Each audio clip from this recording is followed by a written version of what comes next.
माननीय उपाध्यक्ष महोदय, यह हमारे देश का बड़ा सौभाग्य है कि हमारे यहाँ खेती में काम करने वालों की संख्या बहुत अधिक है। इससे खेती के काम के लिए अधिक लोगों की मदद मिल जाने से खेती के काम में तेज़ी आई है। उत्पादन पर भी अनुकूल प्रभाव दिखाई दे रहा है। साथ ही साथ किसानों की आमदनी में भी वृद्धि हो रही है। कुछ समय पहले हमारे देश के योजना मंत्री जी ने बताया था कि देश में बेरोजगारों की संख्या बहुत बढ़ रही है, जिन्हें हम खेती के काम में लगा सकते हैं। हमको कभी ऐसा कोई भी काम नहीं करना चाहिए जिससे बेरोजगार लोग खेती के काम को छोड़कर शहरों की ओर आना शुरू कर दें। मंत्री महोदय के कहने का मतलब यह है कि हमें खेती में काम करने वाले किसानों को अधिक से अधिक सुविधाएं देनी होंगी, जिससे वे लोग अच्छी तरह से अपने परिवार का पालन कर सकें और अपने बच्चों को शिक्षा के लिए स्कूल भेज सकें। एक समय था जब हमारे देश का किसान कर्ज में पैदा होता था, कर्ज में बड़ा होता था और कर्ज में ही मर जाता था। परंतु आज स्थिति अब वह नहीं रही। इसी तरह हमारी सरकार किसानों की भलाई के लिए कार्य करती रही तो किसानों को भी पूरा विश्वास हो जाएगा कि सरकार उनका हित चाहती है और उनको पूरा सहयोग देकर खेती की पैदावार को भी बढ़ाना चाहती है।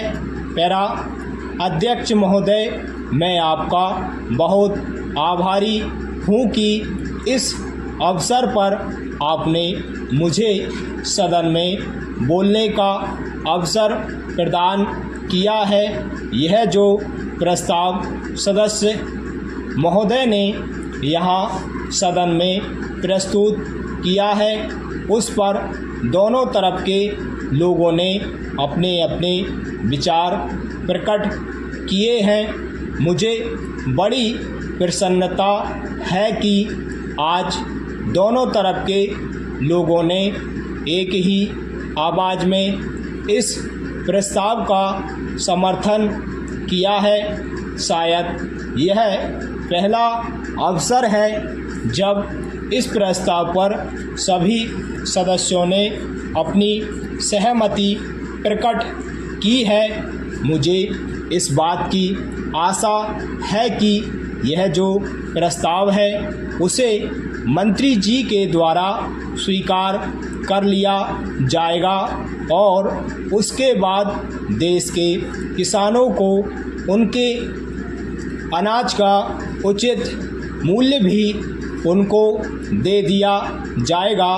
कुछ दिनों के बाद हम में से कई माननीय सदस्य आपत्ति करेंगे कि अनाज के भाव बढ़ गए हैं और देश की आम जनता बहुत परेशान है, इसलिए कीमतों को कम किया जाना चाहिए। ऐसी अवस्था में मेरी समझ में यह नहीं आता है कि यह सदन किसानों को उनके अनाज का उचित मूल्य दिलाने में सहायता करेगा या देश की आम जनता को सस्ता अनाज दिला सकेगा। मैं समझता हूँ कि दोनों बातों को एक साथ करना बड़ा कठिन हो जाएगा। मैं आपका बहुत आभारी हूँ कि आपने मुझे अपने विचार प्रकट करने का अवसर दिया। पैरा माननीय उपाध्यक्ष महोदय, अगर आप मुझे थोड़ा सा और समय दें तो मैं अपने इलाके की कुछ गंभीर समस्याओं की ओर इस सदन का ध्यान आकर्षित करना चाहता हूं। मैं आग्रह करता हूं कि मेरे क्षेत्र के लिए सिंचाई की योजना बनाकर पूरा करने की समय सीमा निर्धारित करें, जिससे योजना का लाभ जल्द से जल्द किसानों को प्राप्त हो सके।